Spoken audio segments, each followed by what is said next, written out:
Howdy folks, and welcome to another episode of Mingles with Jingles. I hope you've all had a good weekend. And yeah, my weekend's been a bit, well, today in particular was just exhausting. I'm absolutely knackered.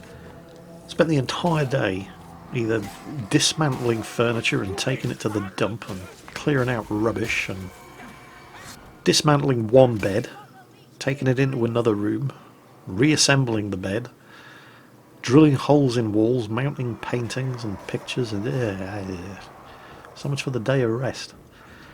Yesterday wasn't that much better. My birthday was a bit of a disaster. Well, no big surprises there, of course.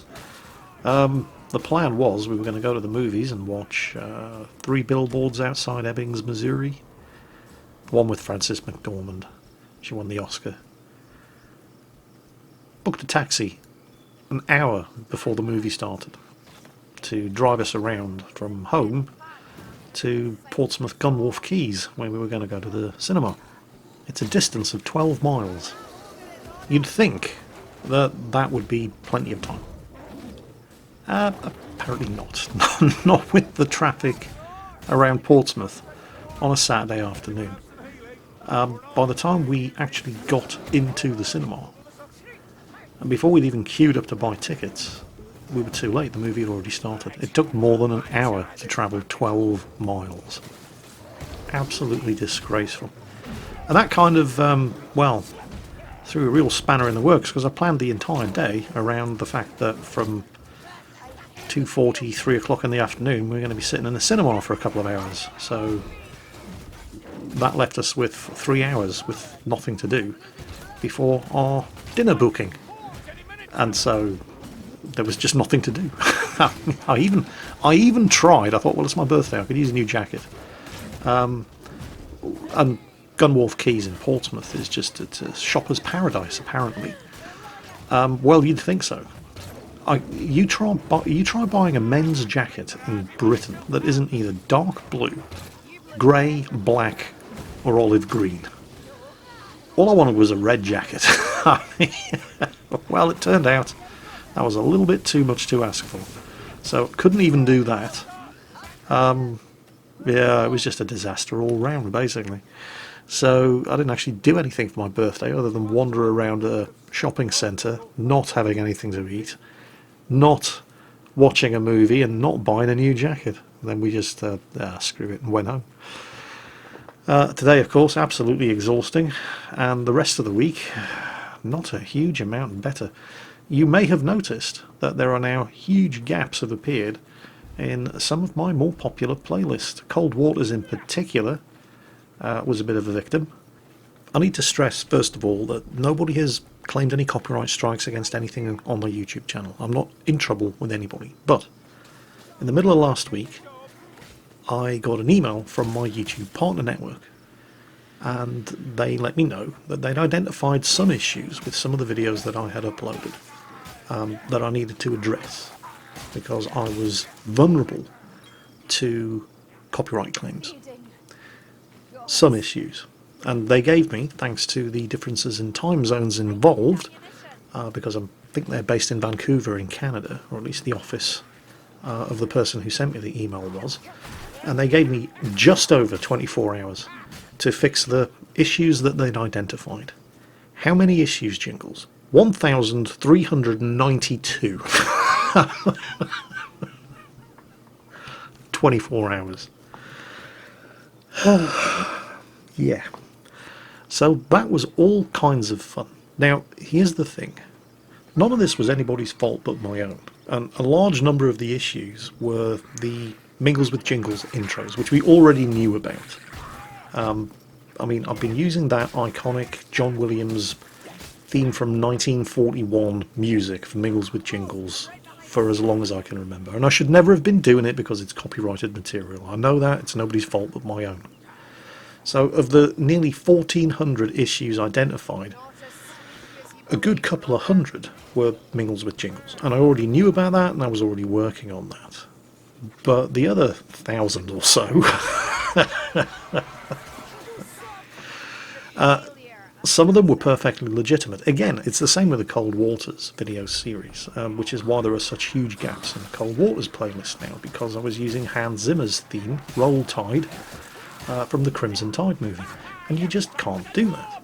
Well, you can, but you'll get copyright strikes laid against you. So, yeah, nobody's fault but my own. Right? Got nobody to blame but myself. The thing is, where that was the case, you can actually go in and strip sections of video from videos that have already been uploaded onto YouTube, but only if the video has received less than 100,000 views. So you may notice that there are some episodes of Mingles with Jingles, that just don't have an intro anymore. And there are possibly a couple of episodes of the Cold Waters series that no longer have an intro. Unfortunately, I seem to be a bit of a victim of my own popularity. Which is kind of a good thing and a bad thing at the same time, because a lot of these videos have more than 100,000 views, and where that was the case, YouTube wouldn't let me strip off the intro from the beginning and then save it in place. My only option in those cases was to just get rid of the video entirely. So that was a massive, massive bummer. And again, nobody's fault but my own. On the other hand, some of the things that were identified as potential copyright issues were just, frankly, disgusting. Just as one example, anytime I've done a World of Tanks or even a World of Warships video that featured a Russian tank or a Russian ship, and I'd used the Russian national anthem as background music or to highlight a particular part of the battle or replay, that can apparently be copyrighted. The Red Army Choir, okay, so this is the Russian army singing the Russian national anthem. Somebody apparently somewhere holds a copyright on that. How can you copyright a national anthem?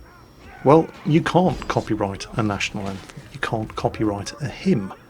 You can't copyright anything written by a government employee for a government and performed by employees of that government. But what you can copyright is the performance.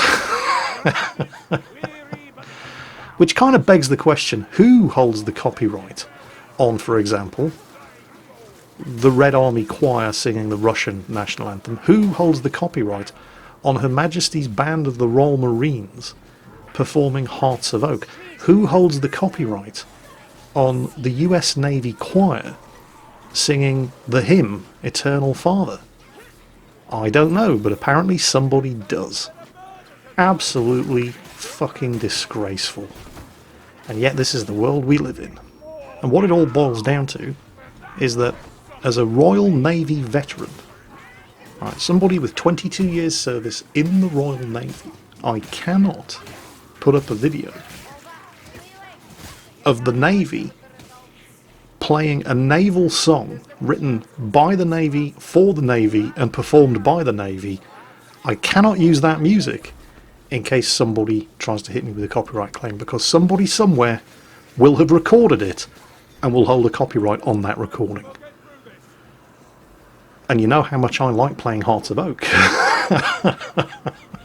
So nearly every video that I have uploaded with a British warship from World of Warships, or TOG 2 video, for example, where I've had the balls to play Heart of Oak, it's had to go.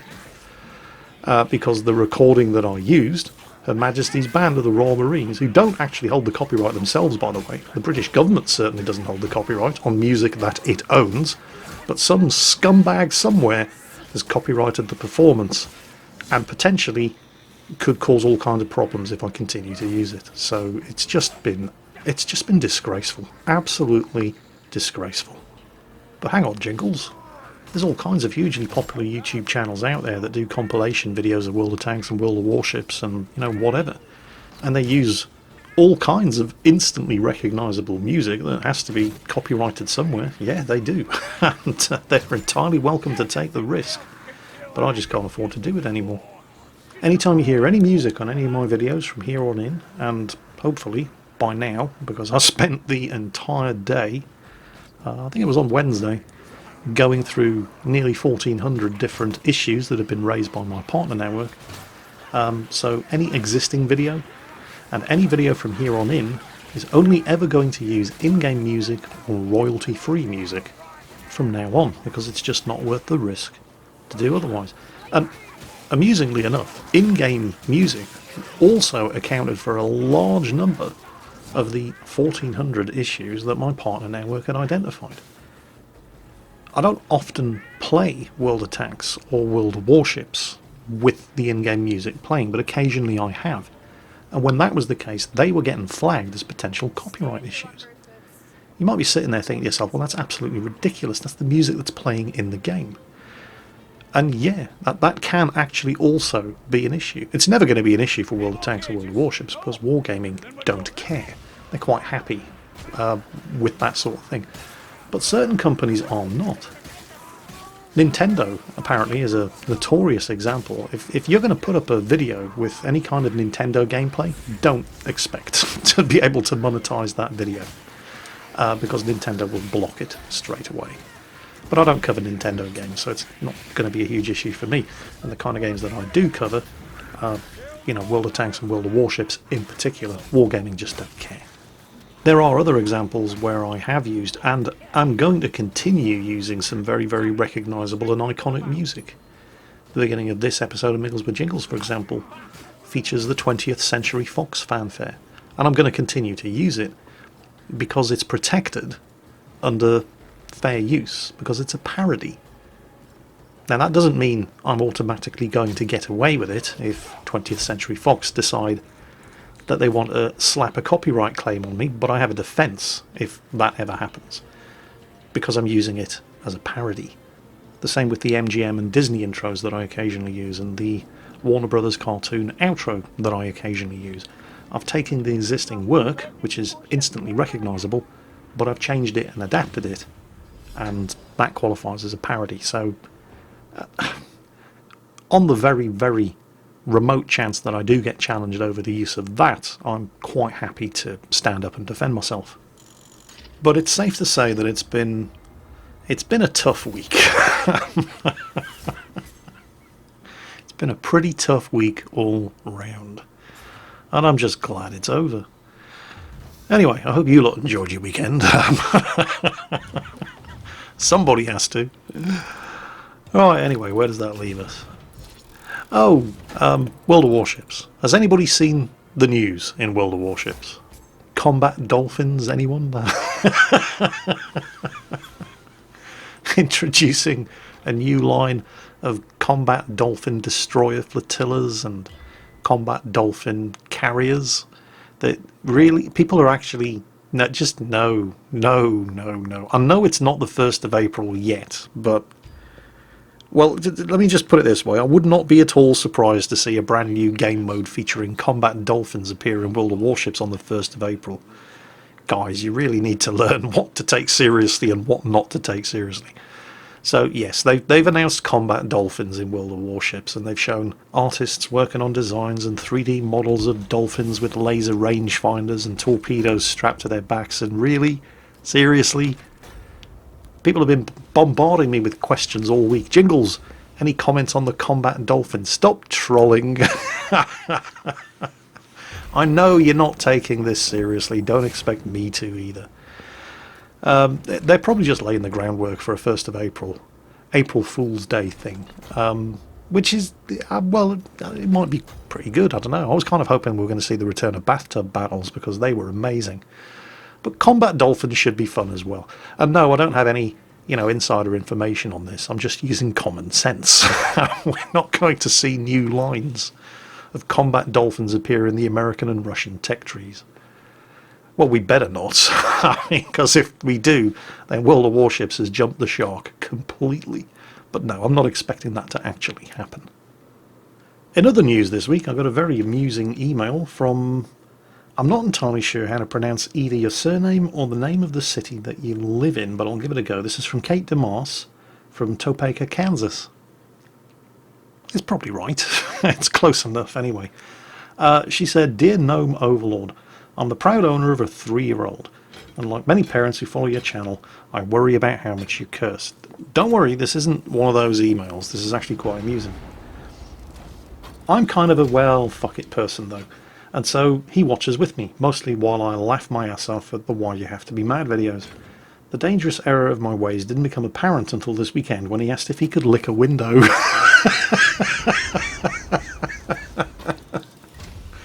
So, oh, you're going to have to give me a minute here. Anyway, she continues. Seriously, he was standing at the window next to the computer and he said, "Mom, can I lick this window?" It took me a minute to get the connection.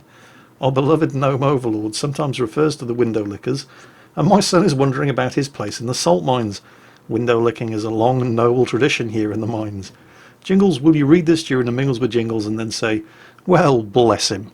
Because if anyone needs blessing, it's the window lickers. His name is Lucas, your loyal minion, Katie Tank Girl, Topeka, Kansas. P.S. I told him to go for it. Well, bless him. Raising our own little window lickers, one at a time, and long may that continue. I've always maintained that small children are nothing more than happy little idiots, and this just confirms it. Anyway, moving on swiftly. A lot of people have been asking when I'm going to live stream again. Soon. The reason I haven't been streaming any more Subnautica was because, well, having already played through the game once and now knowing exactly, what to do, what not to do, and how to do it, I was live streaming Subnautica in survival mode and progressing much, much faster than I was in my video playthrough when I didn't really have a clue about how most efficiently to complete the game. And so I'd been holding off on the streaming of Subnautica until the video playthrough had progressed sufficiently far that the live stream wasn't going to give any spoilers away to the video series. Well, that's now happened. So I'm going to be starting to stream again. Can't say exactly when, probably sometime this week. We're going to be finishing off Subnautica, but also, you may have noticed in this week's episode of Mingles with Jingles, I've been playing some Warhammer Vermintide 2, which is a actually huge amount of fun, much more so than I was expecting. I'm constantly on the lookout for games that I can play with Rita, and I wasn't sure she was going to like Vermintide 2, but I got a hold of a copy for me and a copy for her anyway, and I fear I have unleashed a monster. She's completely addicted. She hasn't stopped playing it for 3 days, and she's way ahead of me. But yeah, I can see some Vermintide 2 live streaming happening in the near future as well. For those of you who have no idea what Vermintide is, you haven't played the first one, you haven't played the second one, you haven't seen videos of the game, it's basically Left 4 Dead, except in Warhammer. And that's Warhammer Fantasy, rather than Warhammer 40,000. Hugely entertaining, a lot of fun, and has built-in Twitch functionality. Now, I'm not entirely sure whether I want to actually use the Twitch functionality, because, well, I haven't used it yet, because I haven't streamed Vermintide 2 yet. But I have watched other people streaming Vermintide 2 with the Twitch functionality built in. Isolate, for example. Relatively well-known Swedish World of Warships player. Met him when I went to the Swedish Tank Museum. Met him for the first time when he was on my team, playing World of Warships exhibition match at the World of Tanks Grand Finals in Poland a couple of years ago. Very nice guy. Streams a lot of World of Warships, but lately he's also been streaming a lot of Vermintide 2. And what the Twitch functionality does...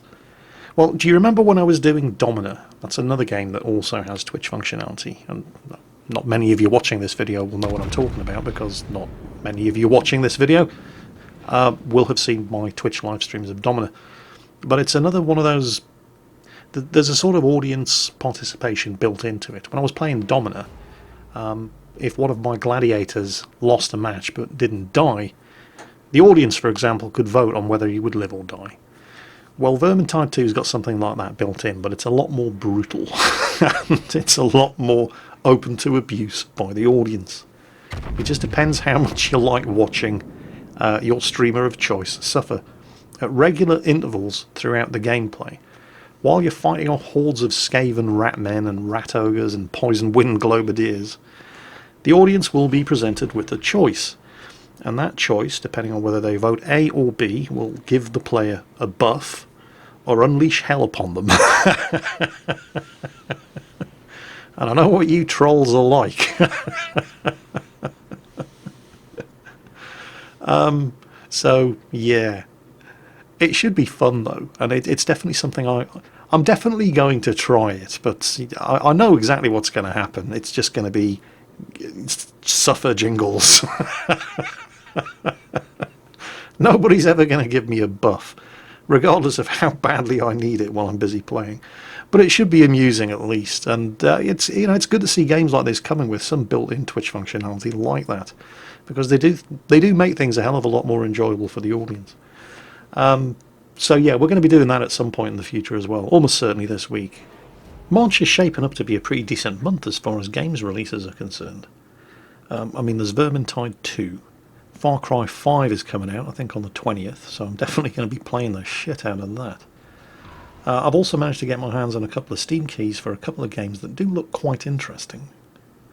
I mean, I get deluged with Steam keys for games that are coming out on Steam that are in early access, and so on and so on and so on, that people are obviously very keen to have me produce videos on.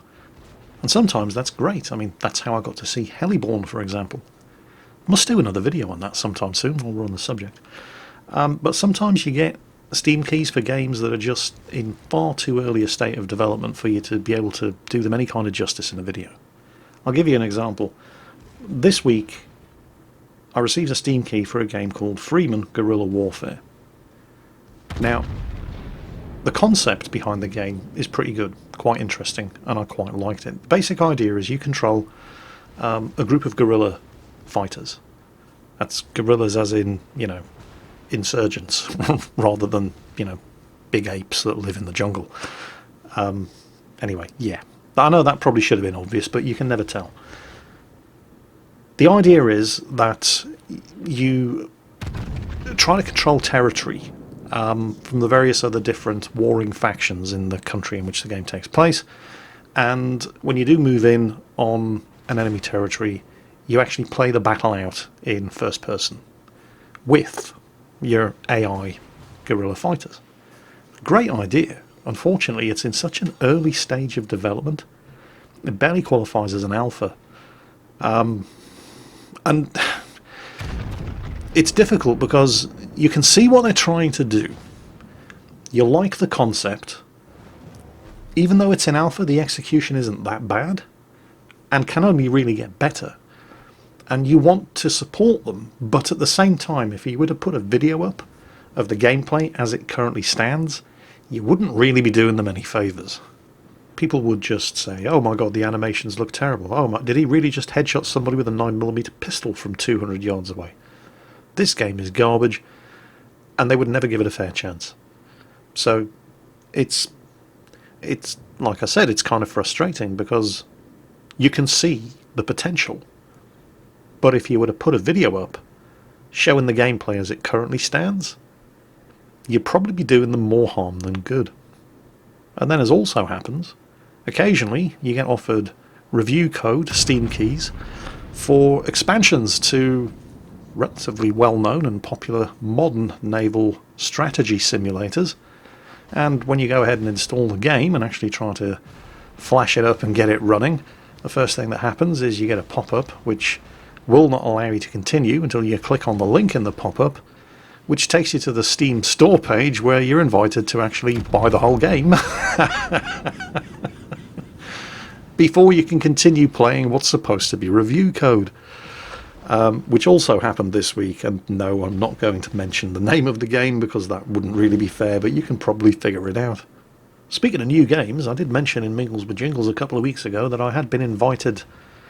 Again, this is kind of frustrating because at this point I'm not even allowed to tell you the name of the game that I was invited along to spend the day playing at a top secret location somewhere in Essex. However, I have been told that the embargo on talking about this new game and showing any video footage is going to be lifted on the 15th of March, which is this Thursday. So, this is probably going to be the subject of this week's Casual Saturday video. And if you haven't figured out or made an educated guess as to what title I'm talking about, or what title I am not talking about, because I'm not allowed to, all you have to do is cast your mind back to the last time a well-known games developer squirreled me away in a top-secret location somewhere in the UK to spend the day playing their game, and told me that I wasn't even allowed to talk about it until the embargo had been lifted, and you can probably make a fairly educated guess as to who's producing the game that's going to be the subject of this week's Casual Saturday video, assuming of course I get all the video in place in time. And then, as if that wasn't enough, towards the end of the month, date hasn't actually been specified just yet. Well, it has, but they keep changing it because they're really, really busy. I'll be heading up to Deepest Darkest Guildford to Edgecase Game Studios to have a hands-on playtest of the brand new game mode that they're looking to release very, very soon for Fractured Space.